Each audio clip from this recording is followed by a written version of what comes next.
This podcast is sponsored by nobody. Hey dudes, welcome to Splat from the Past, the only 80s themed horror sci-fi show where things can get totally radical. Now today I will be talking to a legendary stand-up comedian, a musical one. He plays guitar on stage and sings funny songs. And I am talking about the one, the only Dennis Blair. Oh my God, this guy, he used to open for Rodney Dangerfield, and he co-wrote one of my favorite comedy movies of all time, Easy Money.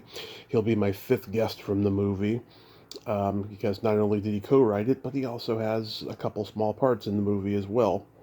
And he also co-wrote Rodney's big hit, Rappin' Rodney, and he was in Billy Joel's Tell Her About It music video, which Rodney was also in. He also used to open for George Carlin. He opened, I think he opened for or co-headlined shows with Gilbert Gottfried at one point, something along those lines. He also worked with Jackie Mason. He co-wrote his Broadway show Laughing Room Only back in the 2000s. And this guy is still going, but he's comedy history nevertheless, and it's going to be great to have him on today. He's someone I've been wanting to talk to for a long time, and I'm pretty happy about it. And July summer has been a great month so far, and it's going to keep going. I've got toe curlers coming up. Just all of you wait. It is fantastic, extraordinary, and all good in the hood. So yeah, here is my interview with Dennis Blair.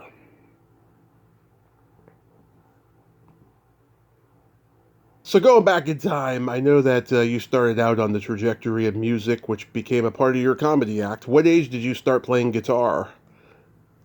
Well, I was 12 years old. Uh-huh. Who were your influences?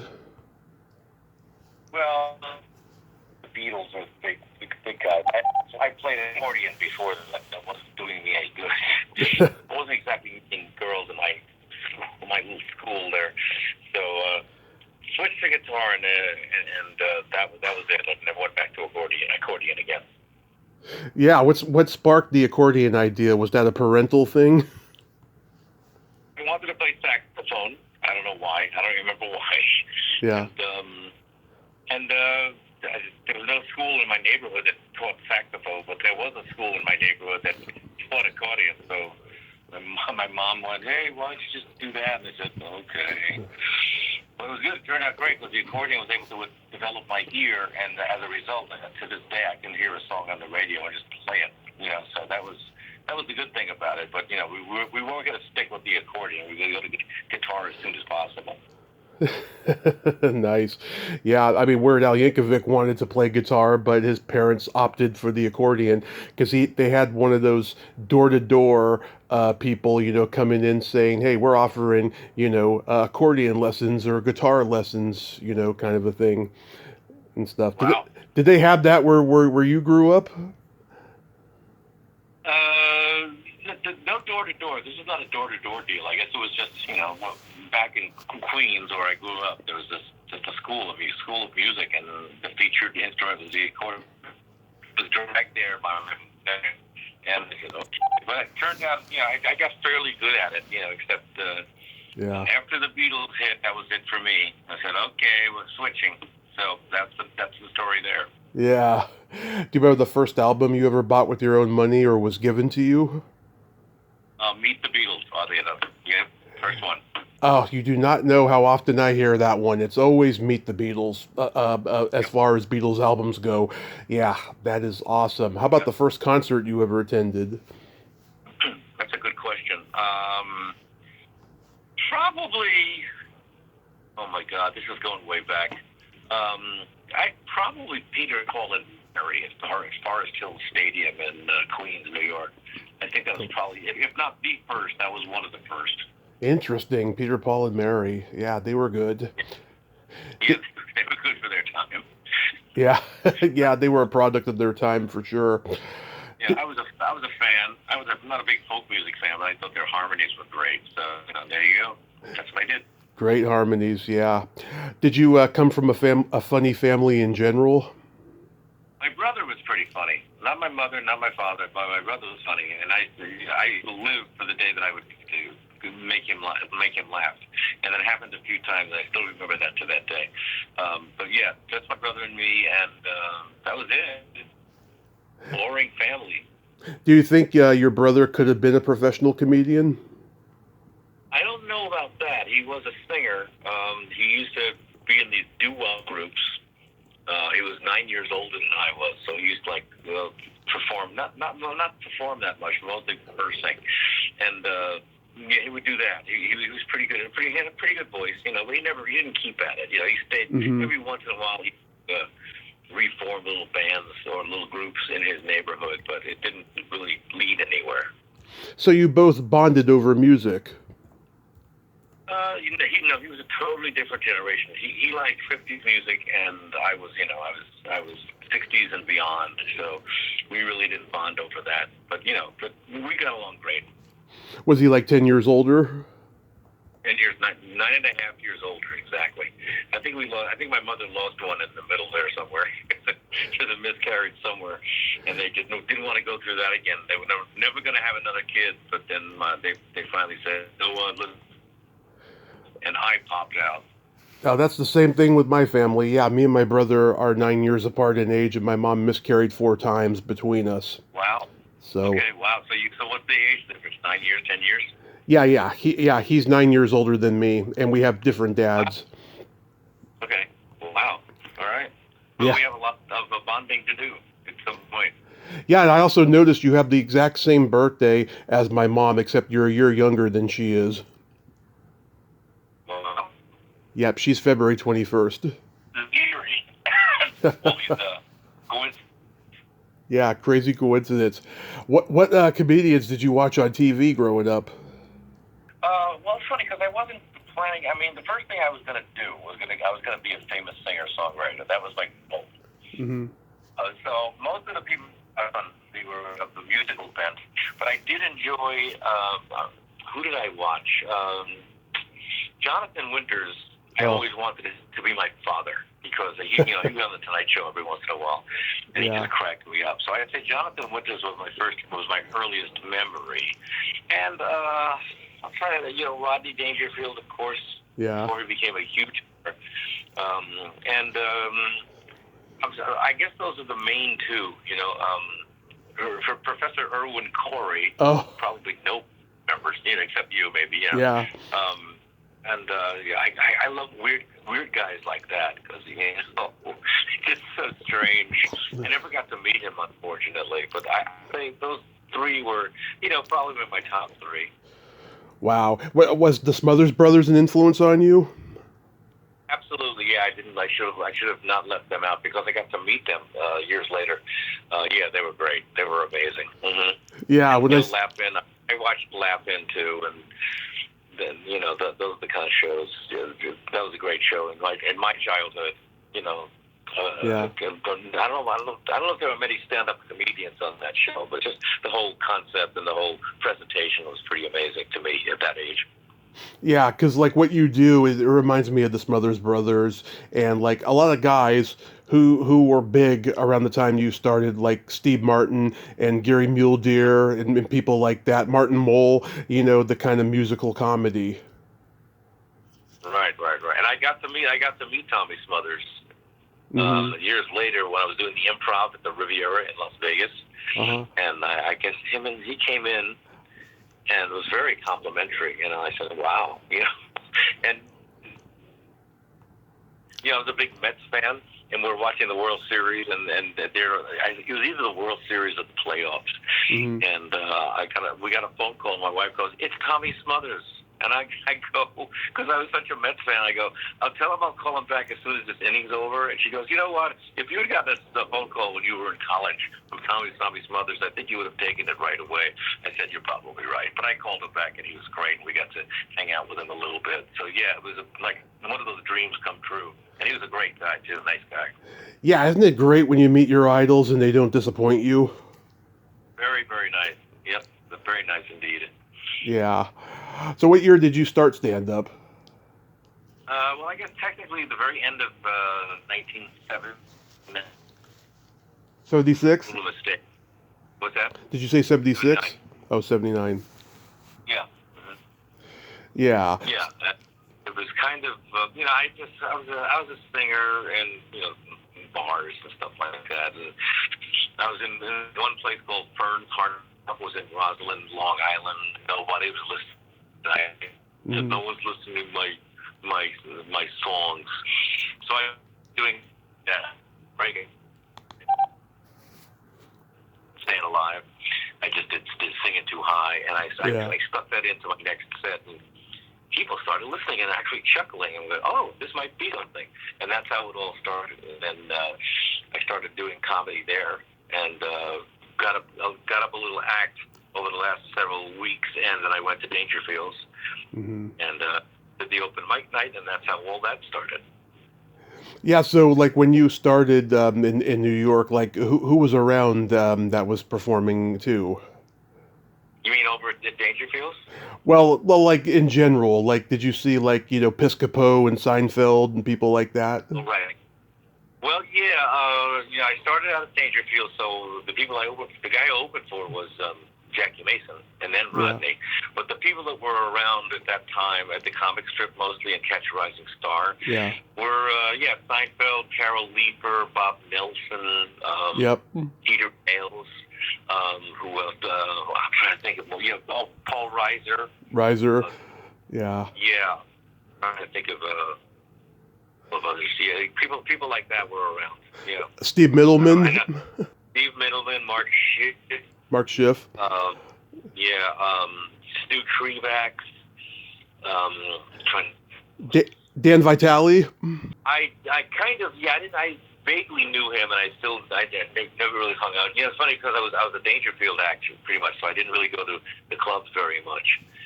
But occasionally I run into these guys, and then they started booking. The comic strip had a club that they opened up in Fort Lauderdale. This was in 1980, and so I worked with them. Worked with Seinfeld, Paul Reiser, and Bob Nelson. Then we did 2-week engagement, and that's when I kind of hung out with those guys before they were big. Yeah, so that was fun. That was a fun time. Yeah, Mac and Jamie. Yeah. I'm trying to think. Who's the guy who did the prop comic? I'm blanking on his name. He was really funny. It'll come to me by the end of this interview. Bruce Baum. I didn't hang out with very much. I didn't see very much, but of course I knew of him. Rich Hall, that's the guy I'm trying to think of. Rich Hall, brilliant guy. That first 2 weeks of the comic strip at Fort Lauderdale, he was one of the comics too. So, yeah, future stars. Yeah, Dennis Wolfberg. Yep. Yeah, John DeBellis. Yeah, didn't work with him very much. He was an MC at Catch a Rising Star. Really go on the road. Oh, did you ever see Belzer at Catch a Rising Star? Yeah, of course, yeah. He was the star. He was the house MC. MC, yeah. Yeah. He was pretty big. He was definitely pretty big. And later on in my career, he had a little TV show on cable, and I did that as a guest. And so, every once in a while, you run into these guys that I started with. It was a pretty special time. Pretty good for comedy. Yeah, everybody knew each other. There was no internet. There was like a real camaraderie going on, it seemed. Right. Mm-hmm. D.F. Sweedler. Did you know him? Who? D.F. Sweedler. No. Oh man, he was a world unto himself. He was hilarious. Yeah, a lot of guys we wouldn't have heard of, or a lot of people didn't hear of, and haven't for a while, but they were out there. When you came to LA, did you play the Comedy Store? I was more of an improv guy, so I came to LA. I would come to LA every once in a while because by that time I was traveling with Rodney and George Carlin, and so when I finally moved to LA, and the improv was my main thing because I knew Dick Friedman was the proprietor of the improv. I did the Comedy Store every once in a while, but not much. And Argus Hamilton got me in the second time because I kind of stopped doing it. And in those days, as many people know, do both. You had to do one or the other. Unless you were a big star, you had to do either the Comedy Store or the Improv. And I pretty much stuck with the Improv. Argus has a good eye for talent. I mean, he found Kinison. I think he found Jim Varney. He found a few people. Yeah. Well, actually, I kind of listened to Rodney. Yeah. Rodney, we were in the club one night. Rodney was talking about this. He was in Houston for some reason, and he saw this amazing comic. He thought he was really funny, and he described his act to me, and I said, oh, great. About 2 weeks later, Sam Kinison comes walking into Dangerfield, and we strike up a conversation, and he tells me more about him. I didn't know him, but he starts telling me about what his act is. I'm going, you sound like maybe... And he's downstairs. You want to meet him? So I introduced him to Rodney, and, Rodney loved him. Thought he was great. And I get to put him to a young comedian. That ability, he kind of took off from there. So there we're always success. Yeah, one of my favorite stories. Every story I hear about Rodney, it always ends with him saying something incredibly inappropriate, which is so like him. He went to Sam's hotel room in Vegas. Sam was passed out. He hadn't shaved in a couple days. He had beer cans and cocaine all over the place. He had his belly sticking out. And Rodney peeks his head in, sees him laying there, and he's like, hey, get a load of Nero. Oh, good stories we can tell. Yep. I love that. Yeah. So, you begin performing at Dangerfield's, and then, did you guys just have this instant, mentor-protege relationship? Yeah, well, I was working there with Jackie, and he comes up and he goes, I never met him before. He comes up to me and he goes, they obviously like what you do. What do you do? And I told him, I like parodies, song parodies, and some observational humor. Mm-hmm. And he goes, I'm going to watch it. So he watched the second show, and he liked it a lot. And he says, why don't you open for me next week? And I'm going, okay. I can't believe my luck. I'm opening up for these major comics I hadn't done comedy in two weeks. I'd done comedy, so yeah. It was amazing that I got to do this. And I'm opening for Rodney now. And then Caddyshack, he had just done Caddyshack, that hit. And he was suddenly the biggest comic in America. You couldn't get into his club because there weren't enough seats. So he starts doing 2,000, 3,000 seat theaters. And he goes, you want to open? I go, oh, yeah.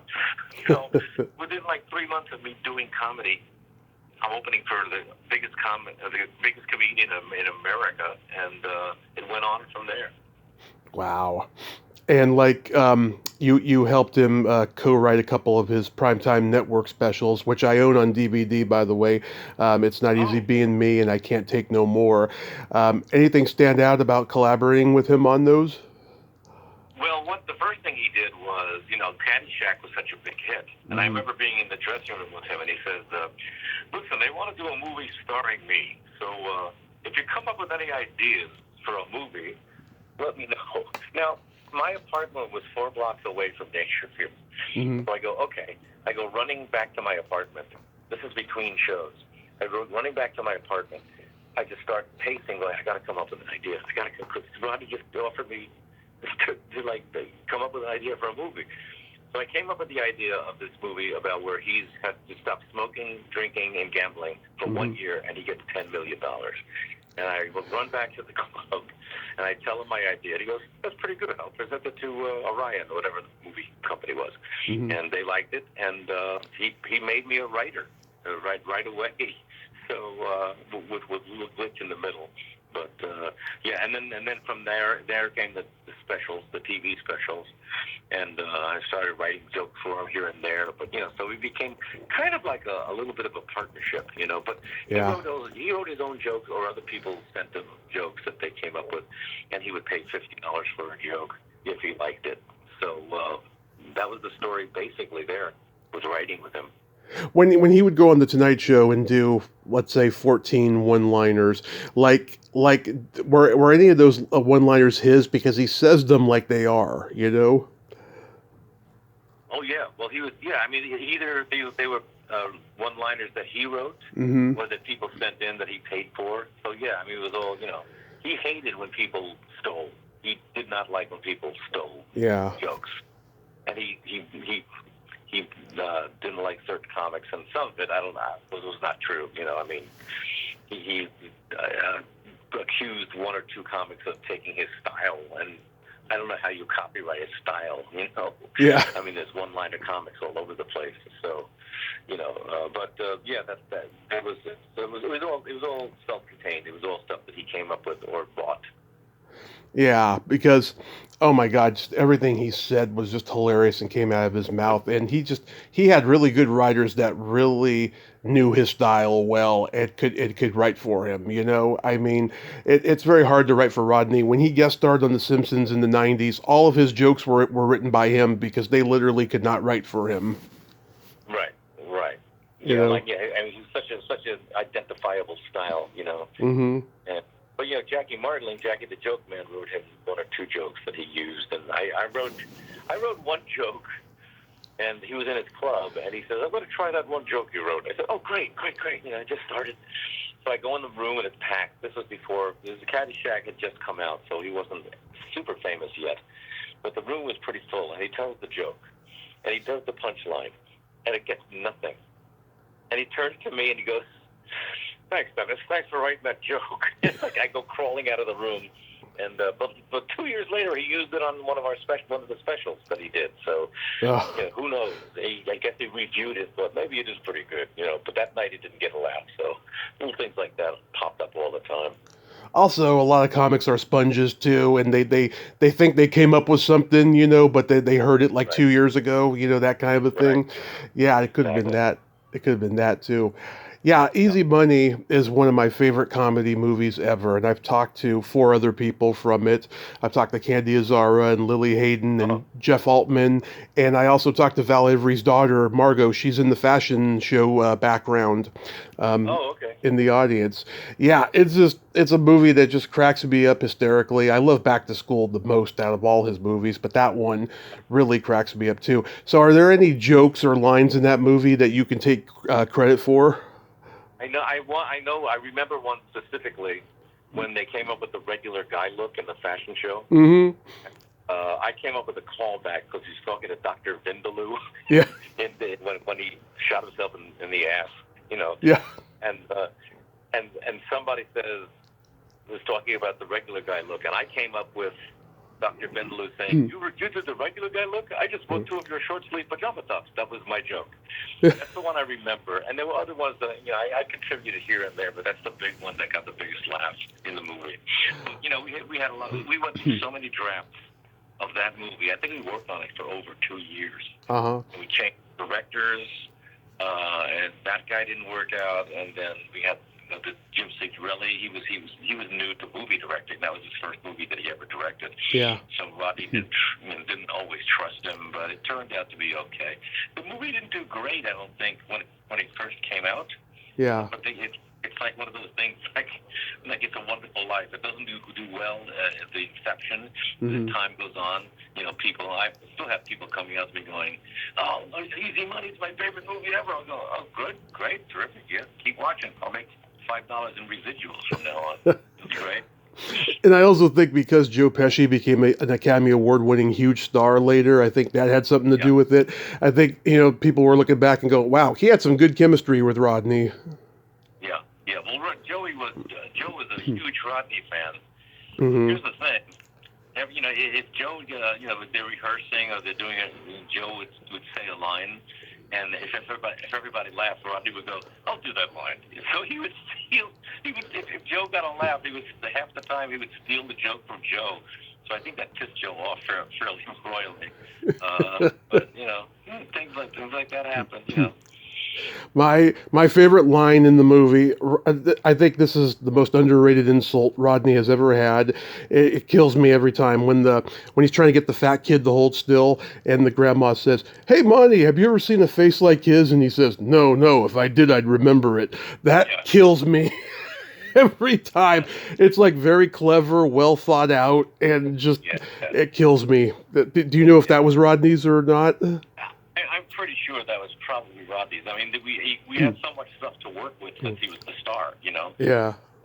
I mean, he came up with a bunch of stuff. We came up with a lot of scenarios, the 24-hour, the 23-hour diner, that kind of stuff, and the wedding cake, and, stuff like that. So, yeah, but it's hard to remember after all this time specifically what jokes that everybody wrote, but it all became like one big massive, after like the 9th draft of the 10th draft, we're going, I think I wrote that. I think that sounds like something I would come up with, but it's hard to remember. But yeah, he contributed mightily, because it was Rodney, and you got one of the biggest comedy stars in the world writing this movie, so he got a lot of stuff in there. Did you know Taylor Negron well? Not well, but just on the movie, on the set. We met there. Great guy, very funny. He did stand up. Yeah, he's great in the movie. Can I call you Dad? Yeah. Yeah. He was. And we used the car he's driving in with the shiny jacket. The jacket in the car's mine. So it's so funny. We contribute a lot of stuff to the actual filming of the movie, and that's one of them. And Jennifer Jason Leigh and Joe Pesci, of course, was hilarious, and Candy was so sweet. How's she doing? What's she doing these days? Is she working, or is she tired, or what? Who, Candace? Yeah, she's doing it here and there. I see her on social media constantly. She's always posting pictures of the past and whatever and stuff. Yeah, she's great. I talked to her like 7 years ago or something, but she's doing great. And of course, Lily's a Grammy Award winner, playing the violin. Yeah, she's great. Amazing. It's funny. None of the cast members I don't know if they didn't enjoy doing the whole thing with, I don't know what it was, but they never mentioned Easy Money. It's like Joe never mentions it. I saw him once a couple of years ago. And of course, we talked about it a little bit. But as far as, interviews or what movies have you done or what was it never comes up. Taylor never brought it up.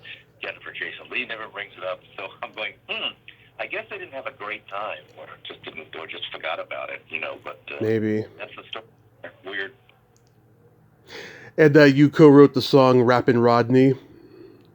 Yeah. I came up with, I actually made the jokes. The jokes are pretty much all Rodney's jokes.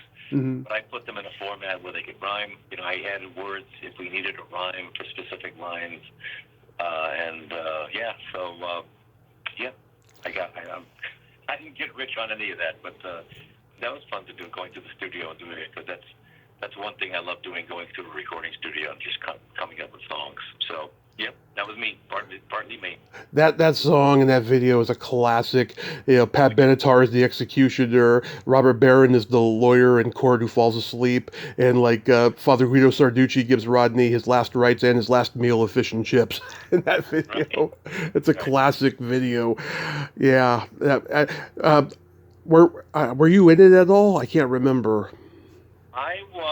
I don't know, hardly, because by that time, it's a long, long story, but I was on the outs with his manager. It's a long story. It's crazy. It's just not interesting. But she only put me in one little scene. I was wearing the powder blue jacket and the broken black glasses, and I just helped, move some scenery around during the filming of the video, but that's about it. Oh, are you talking about the one that died young, Estelle? Yeah, right. Yeah. We had some tough going near the end. Very strange. Yeah, she died of cancer in her 40s or something, I think. Yeah, right. And Michael was her husband, one of the writers. Oh, okay. And I don't know if I'll tell you this story, but Rodney, I gave him the idea for the movie. I didn't get credit for it because I was a new guy. And they tried to take me off as a writer. And I told Rodney, they want to take me off the movie, and he yelled at them and yelled at Estelle for taking me off, so they put me back on. But they came up with a script, him and TJ O'Rourke, and Rodney read the script, and he calls me, and he goes, I read the script. It's a piece of shit. Okay? I want you to read it, and I want you to tell me what you think. Okay, so I get the script, and I'm reading it, and it's a first draft. It needs work. I call off, and I go, Rodney, it's okay, but it's a first draft. It needs work. He goes, that's what I thought. It's a piece of shit. And he hangs up. He tells Estelle, and I guess the two writers, unbeknownst to me, that I think their script is a piece of shit. So Rodney goes, I want Dennis to be one of the writers, and I want him to meet it with all of us. We're all going to get together. So we go to Rodney's apartment. I have no idea that Rodney told the writers he thinks their work is a piece of shit. And they're all glaring at me. Like, what did I do? And we're working, and a week later, we're talking, and it all came out. And they said, yeah, we heard you hated our script. I said, no. I told them the real story. And from then on, it went smoothly. A typical Rodney. Yeah, Dennis agrees with me. It's a piece of shit. Thanks, Rodney. Really appreciate it. It sounds like something he'd say in the movie. Yeah, it's a piece of shit, okay? Yeah. It would. You were in the Billy Joel video for Tell Her About It? I wasn't in it, but I was there. I met Billy a few times because he was a Long Island guy at So High. So, but yeah, but Rodney says, "Yeah, we're doing this. I'm doing a Ed Sullivan takeoff. You want to come?" And I said, "Yeah, sure, that'd be fun." You know, I was just hanging out backstage. I don't think they put me in it at all. You know, I don't see myself. I don't remember it well enough to know if they stuck me in as an audience member or something. But yeah, that was pretty cool. Yeah. Yeah, Will Jordan played Ed Sullivan. Right. Yeah. And Billy came to a show. Billy came to a show at Westbury Music Fair, and I was opening, and Rodney came, and during the intermission, Billy said hi to Rodney, and my wife and I, my then girlfriend, decided to sneak in and just listen to their conversation. So we're sitting against the wall, and Billy tells Rodney, "Yeah, we're going to do a show. We're going to have a TV set on the stage, and it's going to be tuned to the Andy Griffith Show." Mm-hmm. And Rodney goes, "Oh, that's pretty funny." And Billy just is standing there going, "Oh." Rodney laughs at something I said. 2 minutes later, Billy brings it up again, and he goes, "Yeah, like I said, we're going to have a TV show on the set." And Rodney looks at him and goes, "It was kind of funny the first time." Billy just sank down at his feet. It was so great to see. Yeah, I talked to his drummer Liberty a couple of years ago. Yeah. Do you know Liberty at all? I never met him. No, we knew Billy a little bit because he was such a fan of Rodney. But no, I didn't. I never met my wife. My now wife knows his bass player, Doug Stegmeyer. Oh yeah. Who committed suicide? But oh yeah. Yeah. No, just didn't know him at all. I read his book though, Liberty. Mm-hmm. Yeah. Did Rodney ever ask you to be on one of his HBO specials? No, never offered me the young comedian special or anything like that. But I did play a couple of parts in the TV specials. And I played the president of ABC. I'm the guy who slaps him and he falls off the window. Yeah. Which put him in the hospital for 2 weeks. End of production for 2 weeks. Wow. Rodney the wrong way onto the mattress. So I felt bad a little bit. Yeah. But when he was dying, did you visit him in the hospital? I wasn't able to because I was on the road with George Carlin.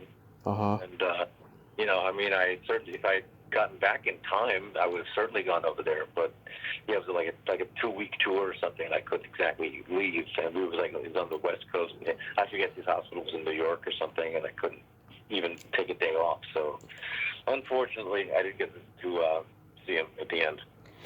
Jay Leno may have been the last person to make Rodney laugh. Like, he couldn't talk. He had all the tubes and everything in him, and he grabbed a hold of Jay's finger, and Jay said, "Rodney, that's not my finger." And then next thing you know, Rodney's jerking back and forth. Yeah. Okay. Good. So at what point did you start opening for George Carlin? By that point, by the time I'd been with Rodney, I got myself a really good agent who was hooking me up with a lot of people to open for, a lot of rock groups and stuff. And one day he called me and says, "Hey, you want to open for George Carlin for 3 months?" And I think I said yes before he finished his sentence, And that's how that happened. This was in 1988, and that was a 3-month stint. And that just at the end of that, he just said, "Hey, you want to stay?" I said, "I have no other plans." So 3 months became 18 years, and that's how that started. Yeah, I mean, that guy did something in comedy that nobody will ever do, and people have tried, Yeah, coming up with an hour a year. It's just yeah. not possible, but that guy was such a reservoir of Oh, comedy, yeah. much like Richard Jenny. Richard Jenny, though, was more freakish because he could do four sets in one night, never the same joke, never the same premise, and it was Well, always freshly written, like maybe 5 minutes before, you know, well, but guys like these two, I mean, they've done something that not even Chappelle or Louis C.K. can achieve. right. Well, I know, Ren, and George loved. He considered himself a writer first and foremost. But I mean, that first night that I opened for him, and it went well, thank God. And then he went, and I was feeling pretty good about myself. And then he goes on stage and does like 10 minutes up top that I'd never seen before, and I'm going, yeah, I guess I better start working harder. So, Yeah.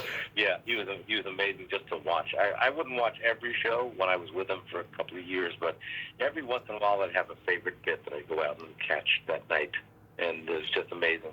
I thought he was an amazing performer as well as a writer, and and the stuff he Hmm. came up with, no one else could. Now, I know that Glenn Super also used to open for him. Did you know him? I knew him a little bit, but I don't know. He did something that was, I don't know, annoyed them or something. I have no idea. I didn't get into the details, but they were Yeah. looking for a new opener. That's when they found me. So, Did you know George's brother Patrick? oh, great guy. One of the best Yeah. guys ever. Yeah, very funny. I'm Hmm. sure he influenced George growing up, because he was a Oh, funny guy in his own right. no question. I did a radio show with him in San Francisco back in 2015. This Yeah. guy I'm no longer buddies with that I knew from stand up, he had me on as a guest, and Patrick was his occasional, like, virtual co host. And Oh, I got to talk to Patrick for an hour on there, and it was like a master class in both comedy and humanity, just like listening to his brother. It was eerie. yeah, yeah. And they just got along so well. He came to a lot of Georgia shows too. So, and just a pleasant guy, sweet guy, and funny too. So he tells stories every once in a while, just double you over with laughter. So yeah, too bad he's gone. He was great. And I've had Kelly, his daughter, on as well. Yeah. I knew the whole clan pretty much. Yeah, Kelly and Patrick, and all the the relatives of them and their friends and there was one guy. I'm blanking on these names today, but a friend of his, and I did a spot on impersonation of his voice, and it happened to be perfect. I could really do this guy's voice. George would crack up every time I did it. Yeah. So yeah, it was good hanging out. It was good hanging out. He wasn't much of a outer. George Yeah. go to his hotel room and work on his next HBO special. So you didn't see him very much. But when we went to gigs, we'd often ride the same rental car from the hotel to the gig. If it was within half an hour or so, Hmm. and they're just so much fun to hang out with. Just so funny off the cuff. And but then again, once you got to the hotel, I haven't seen George in days. So that was fine. So I used to hang out with Rodney constantly, and you just don't want to hang out with these big stars too much because sooner or later something goes wrong. Yeah. You know? And So, they disappoint you sooner or later. yeah, or they just get offended by something you did, or or you don't know. I mean, Joan Rivers, Hmm. she put me on the Tonight Show. I will never forget her for doing that. And we got along great, but then just one day she just stopped calling Hmm. and trying to find out, did I do something? You're always going, did I do something? And I never found out. And then she hired me for a couple of one-nighters here and there, but that was it.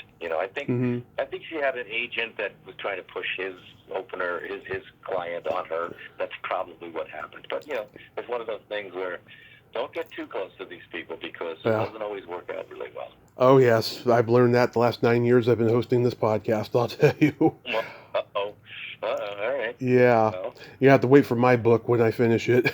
I'll read it. I'll get a copy. Let me know when it's done. Yeah.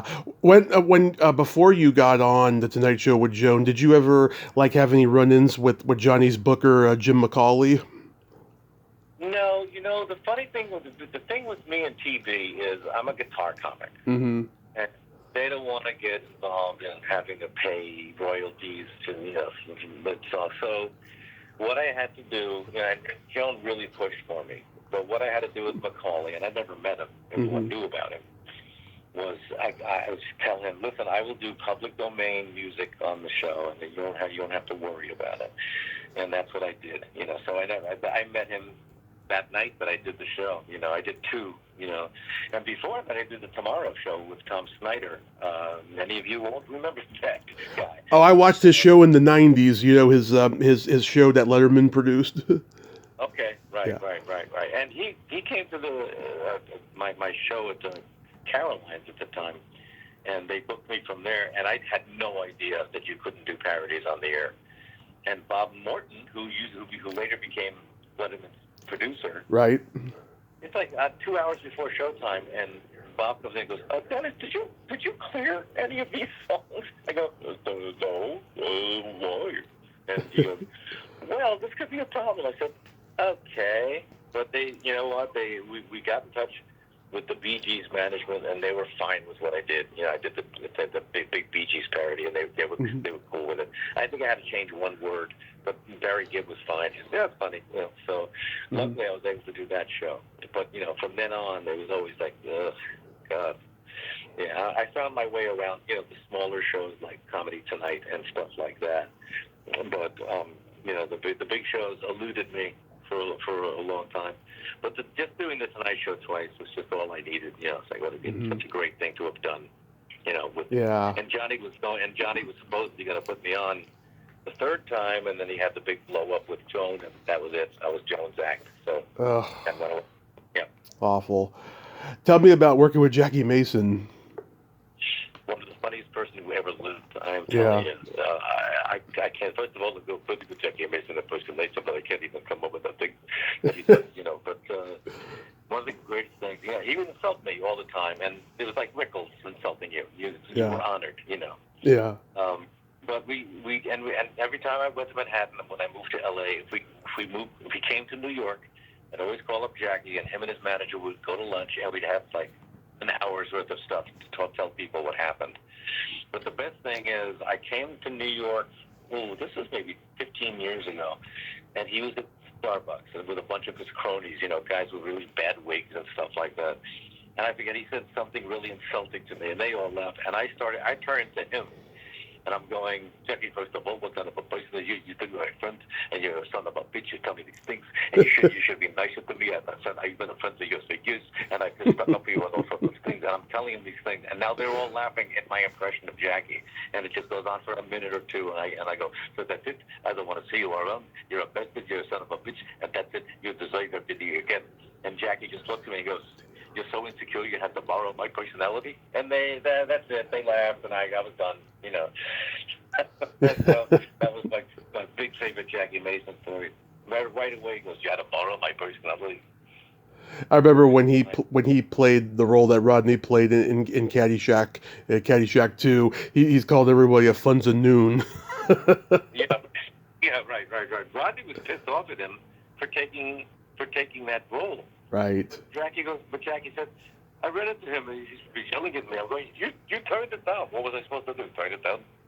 So made no sense, Yeah, Jackie was the best. He was amazing. Incredible gift he had. Oh, yeah. Did you ever see that movie he did, The Stoolie? No, I never saw that one. No. 1972. I saw it about a year ago, and even though it's so dated and not very well shot, it was made by John G. Appleton, who did Rocky later.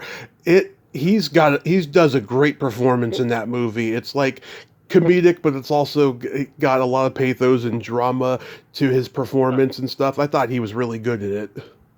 Okay, I have to check it out one of these days. I recommend it. Yeah. I did write maybe you read it in the book, but I did write a musical for Jackie. And yes. Was it Standing Room Only? Was that what it's called? Laughing Room Only. Laughing Room Only.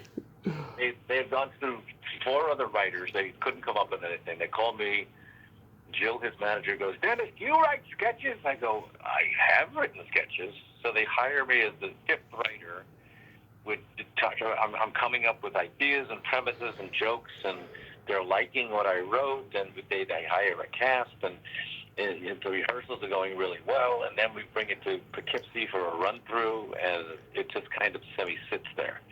It wasn't that there was no laughs, but it was like, it wasn't enough. So we had to constantly work on it. Finally got it in shape where we were getting some laughs, and we did it on Broadway first week. People found it funny, but not funny enough, and I call up Jackie. The New York Times hated it, so that was it.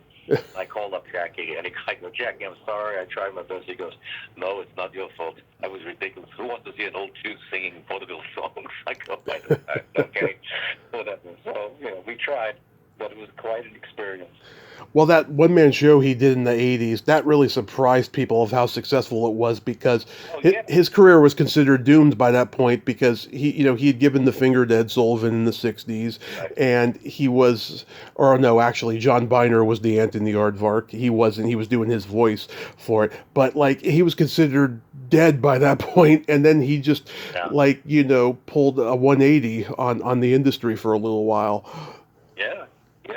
It was amazing, and it was all stuff that he wrote. So of course it was going to be brilliant, Mm-hmm. So he was tired. He wanted to do a show with a cast because he was getting tired of standing for an hour. Yeah. That's why he did this musical. I go, what's the premise? He goes, I want. Okay, well, I wasn't doing anything else, so I pitched in and helped as well as I could. But anyway, we tried. And you did shows with Gilbert Gottfried?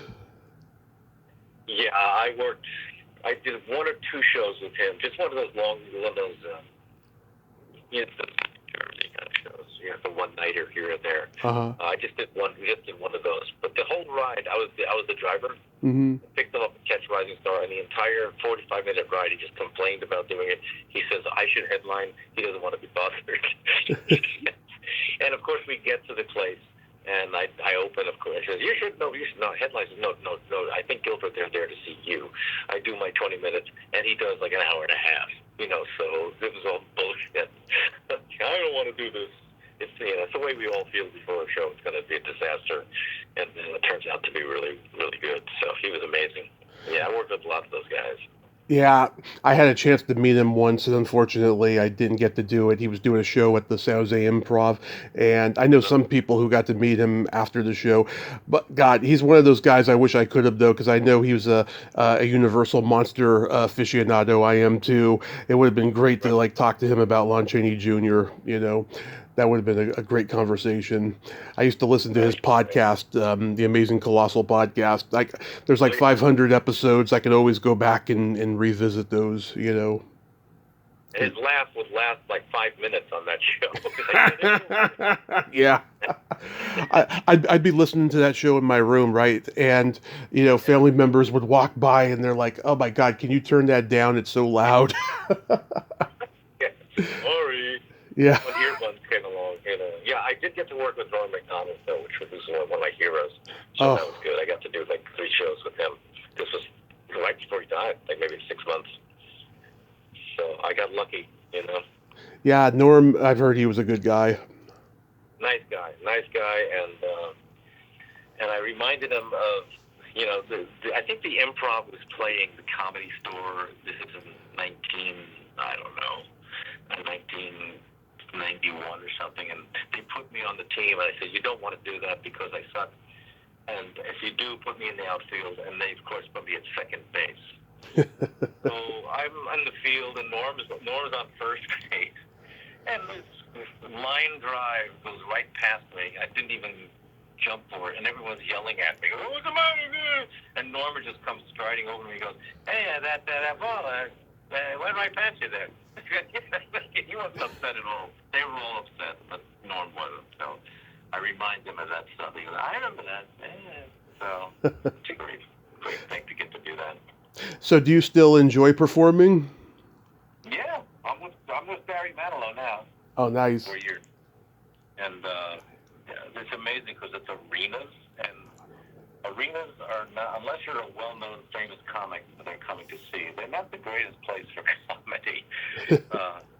But again, it's like the ceiling's so high, you can't hear them very well, and you're on there, you're thinking they're gonna send me home because I'm not doing well, and then like the band says, "No, you did great. You just can't hear them." I said, "Okay," and I guess I did well enough to do it for this is the fourth year I'm doing it. So and I just won't wear in-ear monitors. I can't stand those, so that's probably why I don't hear very much. But it works. It's fine. I mean, Barry's obviously happy with it, so there you go. Not the best reactions I've ever heard. It's not like a comedy club or someplace. Doesn't Barry have like a Las Vegas residency? Yeah, he started again last night, as a matter of fact. Yeah, he's over the cancer. I guess it took him a while. He had to cancel a bunch of shows, but now he's back. We just did the UK and the East Coast gigs, and now we're going out again in about two weeks. Nice. Do you ever pop in over at the Las Vegas Laugh Factory? Well, yeah, occasionally. I used to do that all the time. And it's 14 shows, and I just kind of say, I'd rather do the Reno one because it's only one show a night, basically. So, I don't want to do 14 shows anymore. But that's gone now. I mean, no, the new one is at the I forget what the casino was at, and they did ask me to do it, but I couldn't do it because I was out with Barry. But there's only a few clubs I want to do now, and I still enjoy them. The ones I still do, I really love. The Reno Improv, Sarasota, McCurdy's, which is like one of the best clubs, and I love that place. And Comedy Cellar here in Vegas. That's what I do mostly when I'm in town. Oh, I didn't know that they had a cellar in Las Vegas. Yeah, the Rio. Oh wow, I didn't know that. Do you still do that song parody of Elvis's Heartbreak Hotel with the Taco Bell in it? Yes, I do. Yeah, I love that. I love that. Yeah, I mean, I would think now, Taco Bell is a lot more famous now than it was when you first started doing that. I can imagine people go gaga for it. Yeah. I keep everything that still works. I try to come up with new stuff, but I keep everything that still works. So there you go. But I do have a song now that I sometimes ends my set, which is called "I Hate Everybody," and it goes over fairly well. So that's my ending. Sometimes it's kind of like a local hit for me here in Vegas. So yeah, I'm still writing songs, still doing albums. Have you ever done shows with Tom Wilson? I'm working with him. You mean the Impressionist? No, Biff and Back to the Future. He used to have a tuba. Now he just plays acoustic guitar sometimes on stage. Oh, no. I don't think so. No. Yeah, he's another one you have a similar style with. Oh, okay. Well, Gary Delana is a friend of mine. There's a couple of us out there, and they put 3 guitar comics together when we did the Borgata in Atlantic City, which I wish they still did. It's a great place to play, but you have new management or something. But Gary shows up, and another guitar, and I'm going, what's going on here? They said, they're just trying something else. And it actually worked out great. We each did 15, 20 minutes, and we all had different stuff, and then we got together for the last 15, did stuff together. So it was a really good show. I wish they'd bring it back, but things happen. So do you have any upcoming shows you want to mention? Well, there's the Manilow show that's coming up, and I just did the Laugh Factory in Reno, so that's once a year. I might do Sarasota, the McCurdy's, hopefully by the end of this year. But the Manilow shows, I'll tell you, they take so much out of you physically. Bus tours, you go from city to city. They're 4 or 5 hour bus rides, and I've done them for 4 years now, so I might just take it a little bit easier the second half of the year. But I know I'll probably do the Comedy Cellar and Reno next year, and hopefully McCurdy's.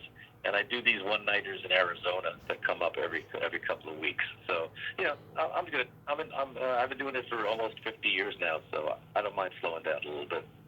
Awesome. Well, Dennis, I thank you so much for coming on today. You're still great at what you do, and I'm glad that you're still out there, at least for now.